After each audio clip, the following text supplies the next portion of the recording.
استاذه ولاء، عايزاكي تحكي لي عن تجربتك في ايفين، كانت عامله ازاي؟ والله انا رحت لدكاتره كتيره، كل الدكاتره قالوا لي على عمليات وجراحه وغرز، وانا ما كانش عندي استعداد ان انا ادخل في حاجه زي دي خالص. لما جيت هنا دكتور احمد دكتور ممتاز ما شاء الله عليه. كل حاجه ليها حل عنده. بشوش الوجه اول ما شفت ما قاليش لا زي ما كل الدكاتره قالوا لي انت ايه اللي اخرك كل ده. معنى اصح هم قالوا لي يعني انت جيتي بعد ما خرجوا ملطب، يعني بالبلدي اتقال لي كده. فلا هو شاف وقال لا عادي مفيش اي حاجه، ودي حاجات احنا متعودين عليها، وانا هعملها لك وانت مش هتحسي بألم وهتروحي الشغل بشكل طبيعي جدا. انا كنت سعيده ان هو مش هتسيب لي اثار في رجليا. والحمد لله يعني الدكتور عمل لي العمليه وانا سعيده جدا جدا جدا.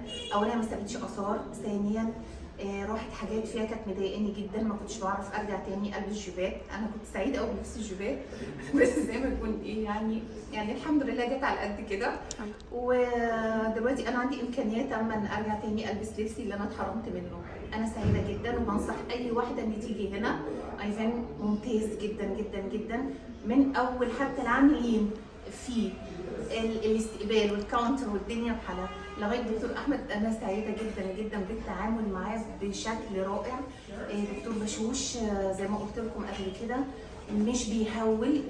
انت هتخفي، انت هتبقي بني ادمه كويسه جدا وما تقلقيش ومفيش اثر لاي حاجه.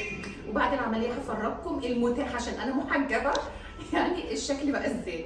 انا سعيده جدا بالتعامل. احنا مبسوطين ان انت كنتي معانا اصلا، وانا ما توحشينا قوي. لا انا جايه لكم اكيد زياره، اكيد.